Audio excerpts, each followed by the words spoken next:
Nakilala niyo ang Shout Time noong 2012 sa PTV4 sa ating government station. Nagtapos po ito noong 2017. Ito po ay nagkaroon ng iba pang mga manifestasyon sa Project Saysay bilang video, sa Abante bilang tabloid column, at ngayon naman po dito sa 5 Siglo bilang isang podcast. Welcome to Shout Time 2.0!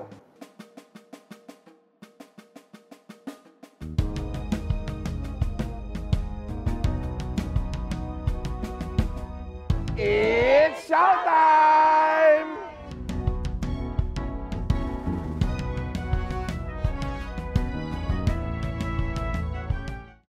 Noong nakaraang linggo, napakinggan po natin ang aking lektura sa Department of Education bilang paggunita sa Araw ng Kalayaan ng 2022. Makasaysayang araw po sa ating lahat. Ha?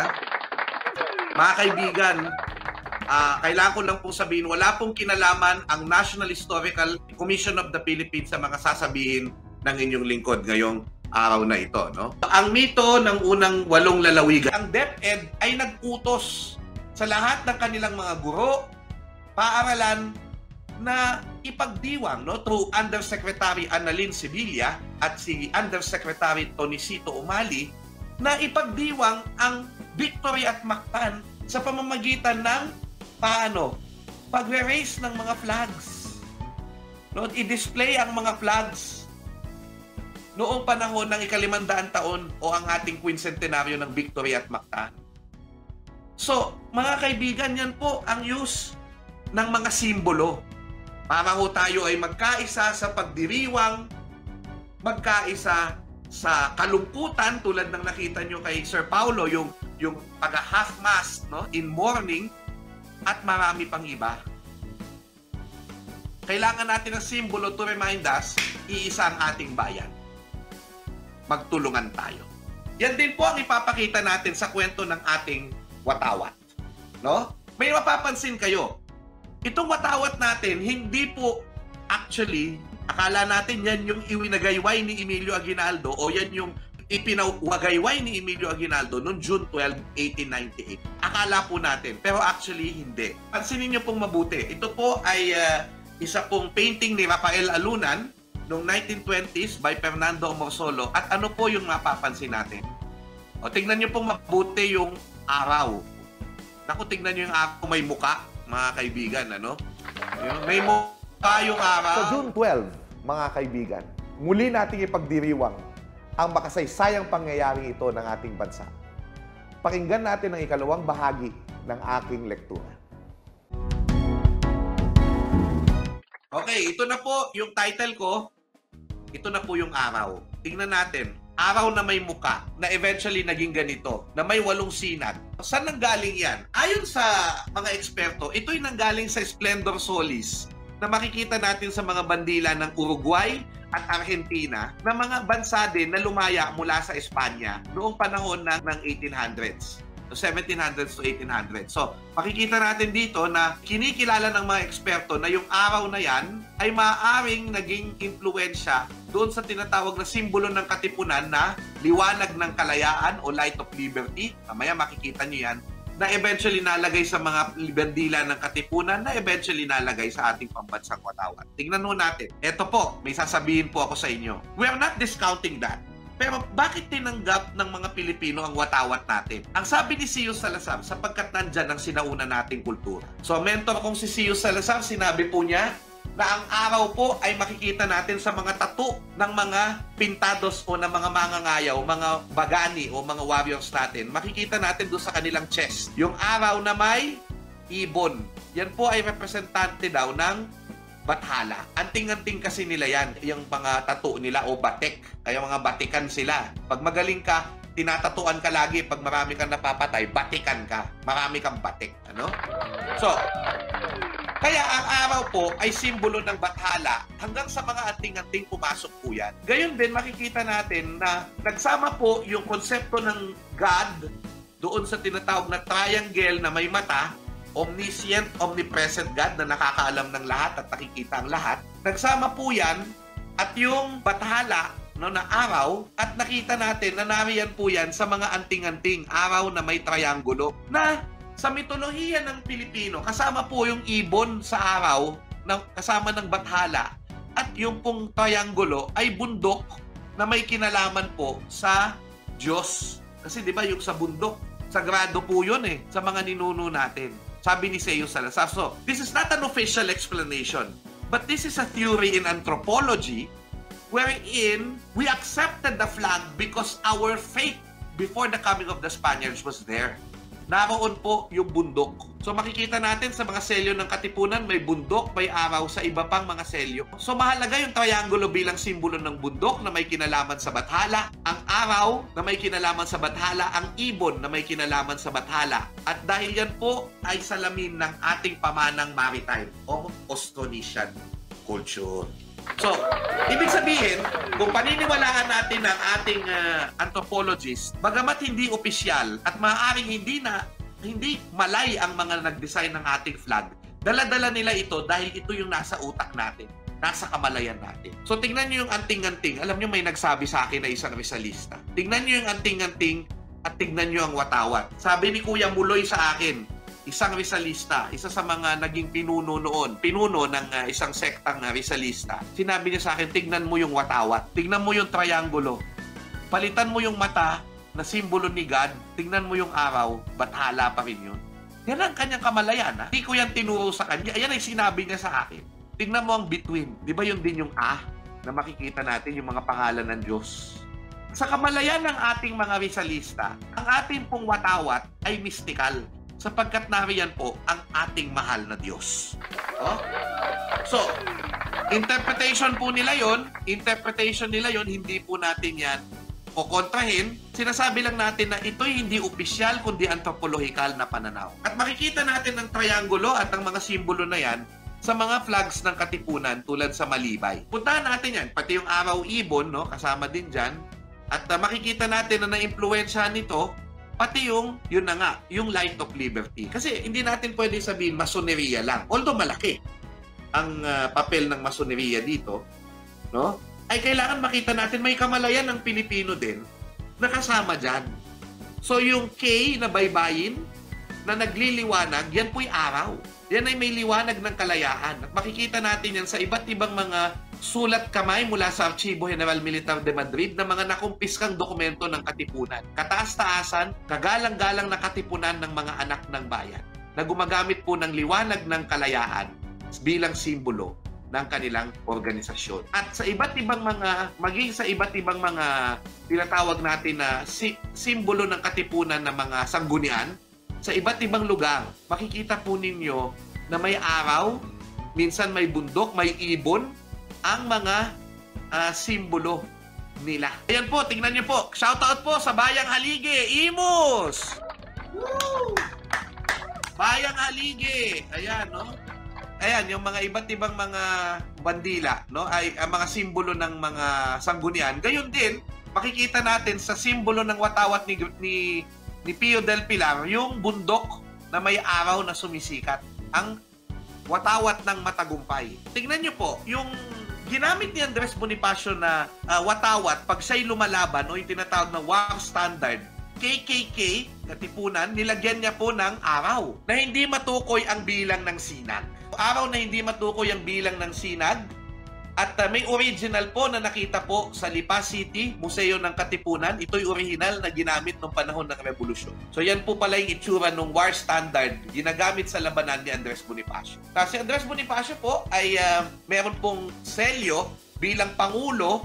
At ito nga po, ako, Cavite po dito, pero sasabihin ko lang po ito na may paniniwala ang maraming historian na itong Haring Bayang Katagalugan ang pinakaunang pambansang pamahalaan na revolusyonaryo. Ngayon, si Emilio Aguinaldo, siya po ay namuno din dyan sa revolutionary government na yan. Sinundan po niya si Bonifacio. Kaya tinuturing ng iba na si Bonifacio ang unang pangulo. Hindi po stand ng NHCP yan. Ilang historians po. Pero ako, ang sinasabi ko dyan, si Aguinaldo pa rin ang pangulo ng unang republika o unang pangulo ng republika. Diba? Pero kailangan kilalanin ng historical na fact na nagkaroon ng pambansang pamahalaan nung panahon ng himagsikan. At ito yung pamahalaang Haring Bayang Katagalugan ni Bonifacio. At may mga selyo ito. Ayun po yung sinasabi natin kanina, na kaya naging co-author ako. At yan ay sinimulan nun ni Milagros Guerrero at ng iba pang historiador. So nandun yung liwanag sa selyo ng kalayaan. Kaya makikita mo, ginamit sa iba-ibang mga dokumento. Dumami na po yung dokumentong yan at makikita natin na talagang nag-exist po at nag-function ang pamahalaan na ito. Kaya ayun, no, meron ng mga nagsasabi na yung lahat ng pangulo ay pagsamasamahin. Pero sinasabi ko nga dyan, kilalanin bawat pamahalaan. So kapag sa Republika, si Aguinaldo. Iwan na natin yan. Puntahan natin to, medyo masalimuot ito, no? So yung araw, ano yung kahulugan yan, etc. Dito medyo may problema tayo. Kasi sa schools po ninyo, baka naka-display po ito, Evolution of the Philippine Flag ang tawag po natin. Una pong lumabas ito sa selyo, June 12, 1972. Ito po ang 10 flag na sinasabing nasa evolution of the Philippine Flag. Now, ang tanong, kung evolution ito, bakit hindi pare-pareho yung itsura? Ano? Hindi naman nag-evolve ang bandila natin sa KKK flag, no? Hindi. So, ano ang sinasabi natin dito? Mali ang katawagang ito, itong evolusyon ng bandilang Pilipino na ginagamit po natin hanggang ngayon. Yun na nga, ito sana magbukas ng discussion ang webinar na ito para ho maitama ang kasaysayan. Bakit po? Hindi ho yan dapat tinatawag na evolusyon. Bakit? Ito po ang tunay na evolusyon ng watawat ng Republika. Ito po yun. Kung paano nagbago yung present flag natin magmula nung disenyo ito ni Emilio Aguinaldo. Noong 1898, nagkaroon ng mga pagbabago, tinanggal yung muka, eventually tinanggal yung mabololoy na disenyo, sinimplihan, at hanggang pati yung kulay blue, nagkaiba-iba po. No? Dati ho, dark blue, ngayon ho ay royal blue. Magmula noong 1998. Kumbaga, in-standardize, royal blue po ang ating nasa watawat. So, yun po yung evolution ng Philippine flag. Hindi po yung iba-ibang watawat. Bakit? Ang tawag po talaga doon sa mga watawat na yun ay bandila ng Rebolusyong Pilipino. So, yun po, no? Magmula sa KKK, magmula sa War Standard, ang bandila ng matagumpay ni Pio del Pilar, ang bungo ni Mariano Llanera sa Nueva Ecija, ang bandilan na tricolor ni Gregorio del Pilar, no? At hanggang umabot sa pambansang watawat, yan po yung mga bandila ng Rebolusyong Pilipino.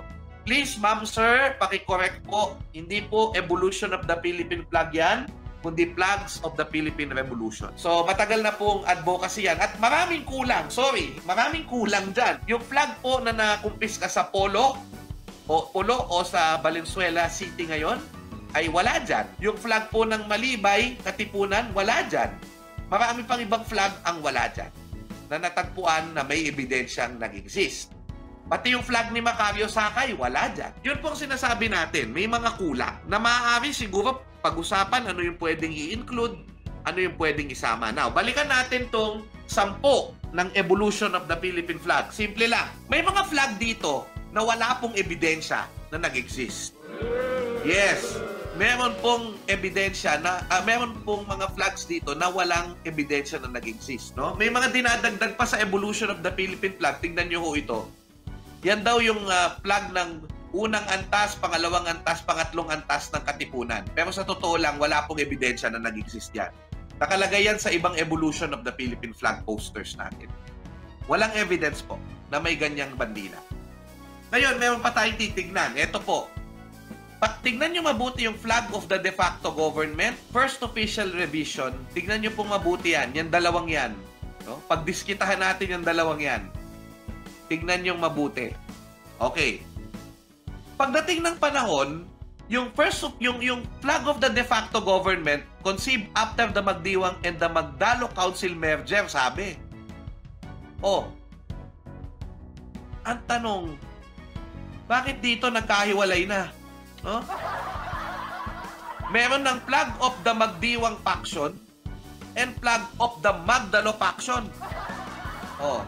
Pero ito muna tingnan nyo. First official flag of the Filipinos. Yan po yung simbolo ni Aguinaldo, totoo. Pero wala akong ebidensya na ginamit niyan bilang flag. Wala. Wala po. Sorry to say. Punta natin yon, yung 8 race na may baybayin K. Bogus flag. Wala hong evidence na nag-exist yan. At eto na nga, nakakalito kasi sinabi na, di ba, ito yung magdiwang flag, Magdalo flag yan, at ito naman daw yung magdiwang flag. Eh sabi dito sa isa, yung Magdalo flag, eh ito, parang nakakalito.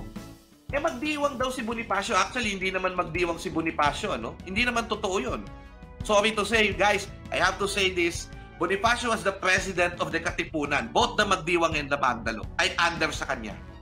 Hindi siya magdiwang. Yan ay paratang ng kanyang mga kaaway na siya ay magdiwang. In a way, medyo makikita nyo, may pagkalito.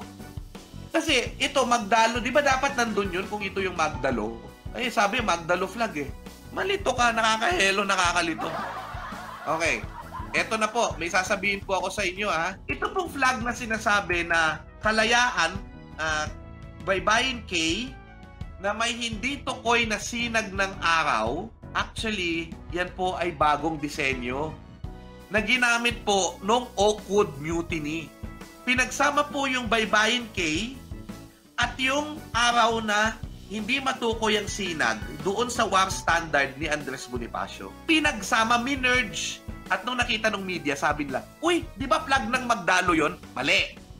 Oh? Mali! Mali! Hindi flag ng Magdalo yan. Pero nung may isang media na sinabi, Magdalo yon, tinawag silang Magdalo Group nung hindi pa sila nagpapakilala. Kaya nag-stick na yung Magdalo. So akala ng mga tao ngayon, yung flag na yan ay Magdalo ni Emilio Aguinaldo, mga kaibigan, no? Nakakaloko. Yan po ay bogus flag. Hindi po totoo na yan ay bandila ng revolusyon. Magbabalik po kami matapos ang ilang paalala. Huwag niyo po kaming iiwan.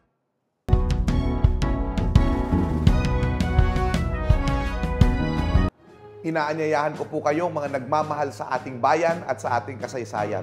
Samahan niyo po ako sa Showtime 2.0 sa Spotify, sa Facebook, at sa YouTube. I-like niyo po ang mga pages po ng Showtime 2.0 at i-like niyo rin po ang pages ng Limang Siglo. Maraming salamat po sa inyong suporta.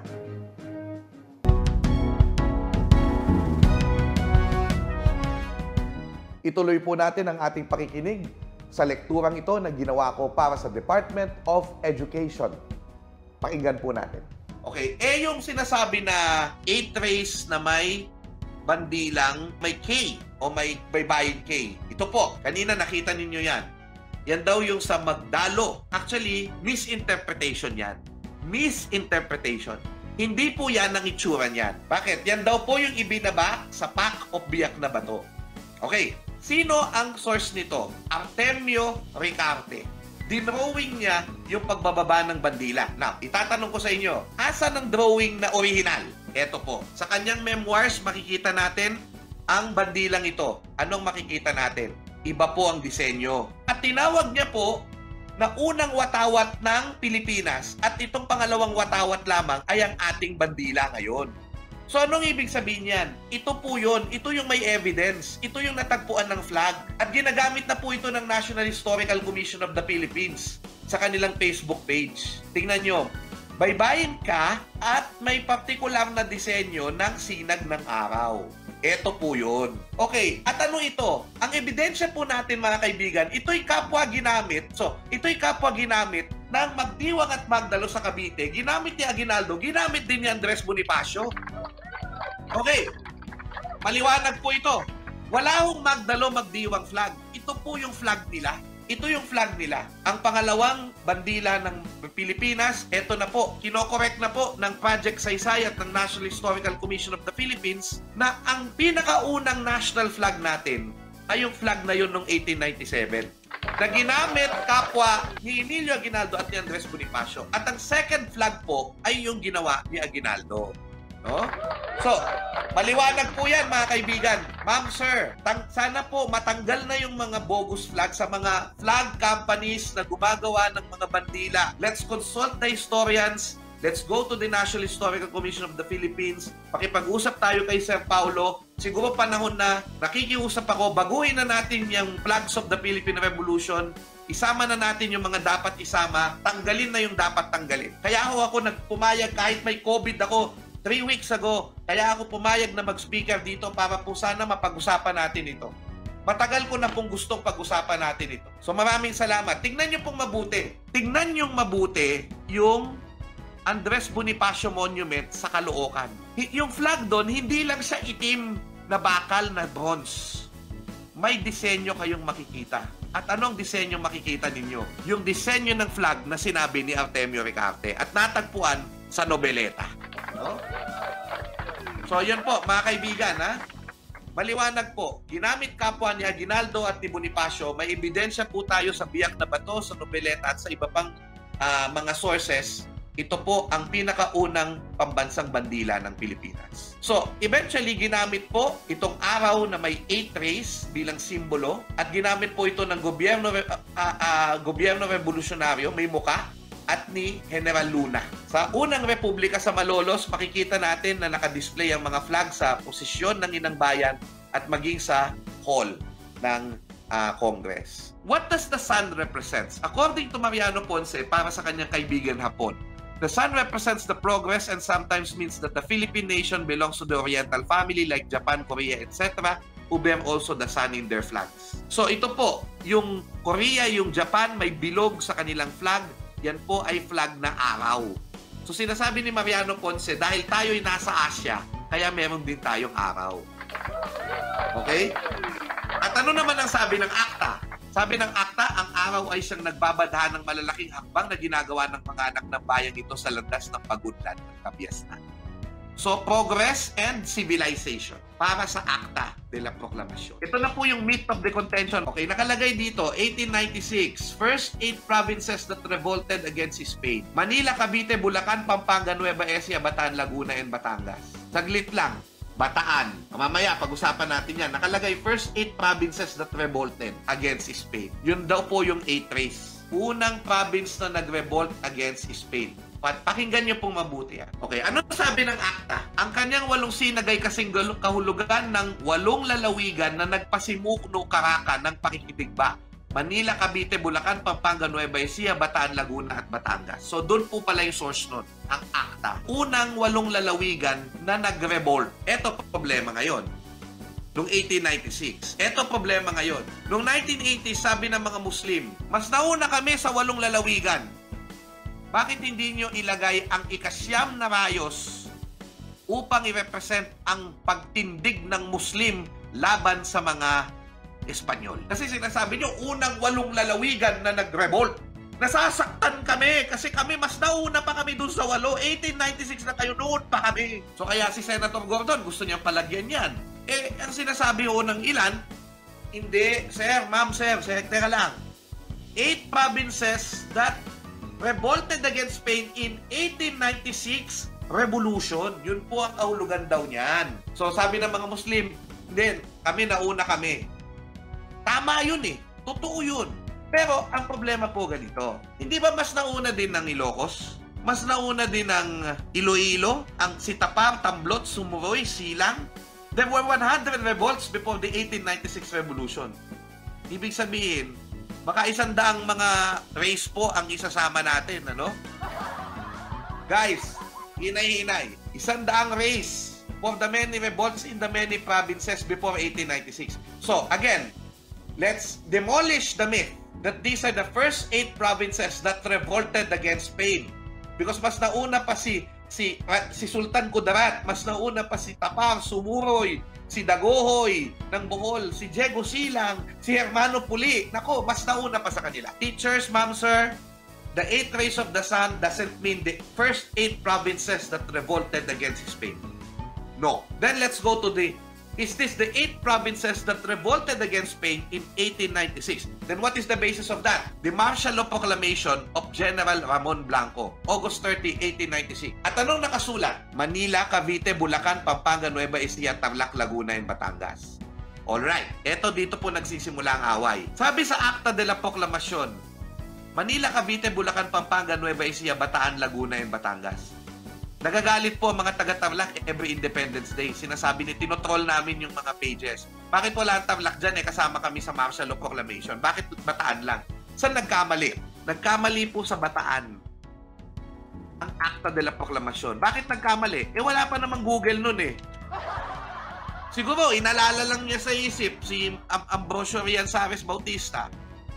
Ang nangyari po, ang Tarlac, tinanggal niyan, ginawa niyang Bataan. Sa proklamasyon naman, sa isang speech niya, Ginaldo, binanggit niya ulit yung mga probinsya. Pero Tarlac, nakalimutan na naman. Bataan, wala. Morong naman. Ito na. So, bakit hindi nila na-check? Ewan. Baka dahil walang Google, walang internet. Nagre-rely lang sila sa memory. Pero, sabi ni Lino Dizon, ang maaari dyan na dahilan ay nagtatampo si Aguinaldo kay Macabulos ng Tarlac. Dahil nung pack of biyak na bato, tinuloy niya ang himagsikan. Yan po yung theory ni Macabulos na nagtatampo si Aguinaldo sa Tarlac kaya ayaw niyang banggitin. Pero ang Tarlac po ay active sa Philippine Revolution.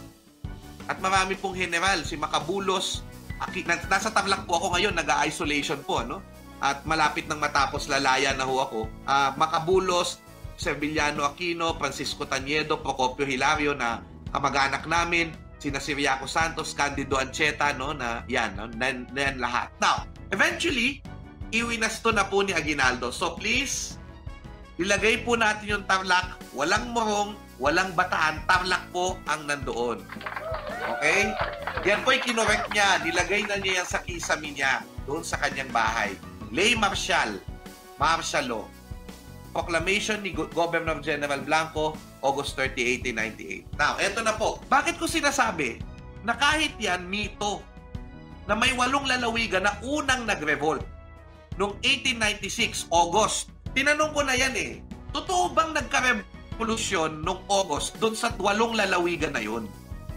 Tinanong ko yan. Tapos kinakausap ko yan ng kaibigan natin si Ian Alfonso ng National Historical Commission of the Philippines. Sabi ko, pare, ililista ko yung mga first revolts sa mga provinces na ito. Titingnan natin kung talagang nagkaroon ng unang 8 lalawigan na nag-revolt noong 1896. Manila, 25 August 1896. Check. Cavite, August 30, 1896 sa Nobeleta. Check. Nueva Ecija, September 2 pa lang. Wala pa nung August. 2 pa lang nung August. Bulacan, September 1896 din. Sorry sa typo, Batangas, October na. Laguna, November na. Tarlac, 1897 na. Ang Pampanga, nauna pa ang Cebu, 1898 na. Eto mga kaibigan, no? Eto, no? Mga kaibigan. 19 February 1898 pala. Hindi naman nauna Cebu, 3 de Abril 19 February 1898. Felipe Salvador, Ipe Salvador. Ano ibig sabihin yan? Hindi totoong nagkaroon ng unang 8 lalawigan na naghimagsik noong 1896. Hindi po totoo. Mali po na yun ang tawag natin doon. Bakit, sir? Yan ang sinabi ng akta, sir. No. Nagkamali yung akta kasi nung dineclare ni Blanco ang Martial Law Proclamation noong August 30, 1896, ang akala ng mga tao, nagrevolusyon na sa 8 yan. Pero, ngayon nakikita natin, dineclare ang martial law dyan kasi pinaghihinalaan nila na yung 8 na yan na may katipunan. So, mga ma'am, sir, ito po ang final verdict natin. Itatama na po sana natin ang ating mga aklat, itatama na po sana natin ang ating mga module, itatama na po sana natin ang ating mga charts. Ang kahulugan po ng 8 sinag ng araw ay simply the 8 provinces na isinailalim sa martial law sa pagsiklab ng himagsikan noong August 30, 1896. At itong 8 lalawigan na ito ay naging inspirasyon ng maraming Pilipino upang mag-aklas laban sa Espanya. Oh? So, ibig sabihin po, hindi na kailangang lagyan ng 9th ray dahil pag nilagyan po ng 9th ray, ang watawat natin, ang araw na dyan, magkakamali na po sapagkat hindi naman kasama ang Moro sa 8 lalawigan na dineklarahan ng martial law. This is the definite truth about the 8 rays of the sun. It's not the first provinces who revolted against Spain. It's not the first provinces who revolted against Spain in 1896. But the 8 provinces that became the inspiration of the revolution because martial law was declared by Blanco doon noong August 30, 1896. Okay po. Last point, mga kaibigan. Before I end my lecture, I'm sorry it got long, but I hope that we talk about this more in the future. Paano naman ang Moro? Di ba dapat kasama ang mga Muslim? Ano sabi ni Emilio Aguinaldo tungkol dito? Actually, kasama po sila. Sabi ni Emilio Aguinaldo sa isang speech, stirred up Filipinos and spread the light over their world, piercing the clouds that enshrouded it. Sabi niya tungkol sa araw, ito yung simbolismo ng araw. It is now the light which brightens every spot in the Philippine Islands, and under its influence, the Aitas, Igorots, Mangyans, and Moros, all of whom I believe were made in the image of God, and whom I recognize as our brethren, now come down from the mountains to join with us. Okay. Kasama ang Muslim sa ating watawat, mahalaga po sila sa kasaysayan natin. Sabi ni Aguinaldo, kasama sila sa araw. Kasama din sila sa Mindanao, sa between Luzon, Visayas, Mindanao. Lahat po tayo ay represented sa ating watawat. Hindi naman pwedeng napakaraming simbolo dyan kasi magiging paburloloy na at baduy, kitsch. Ang ganda ng watawat natin, maporma. Diba? So, I will end my lecture with this. Bakit napakahalaga na igalang natin ang ating watawat? Hindi lang yan kapirasong tela.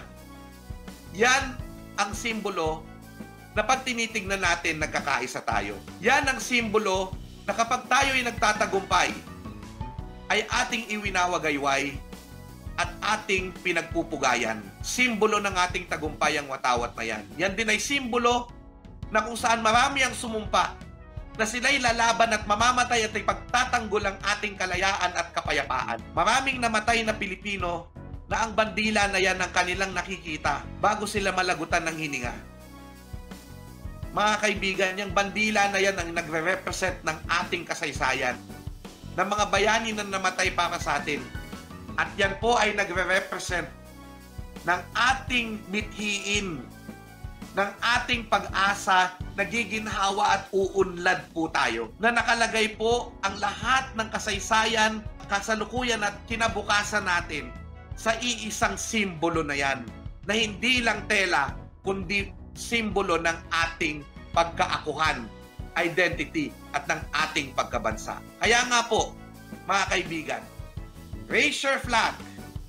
Raise your flag, mga kaibigan, at ipagmalaki po natin ang ating bandila at ang ating bansa. Marami pong salamat at mabuhay tayong lahat.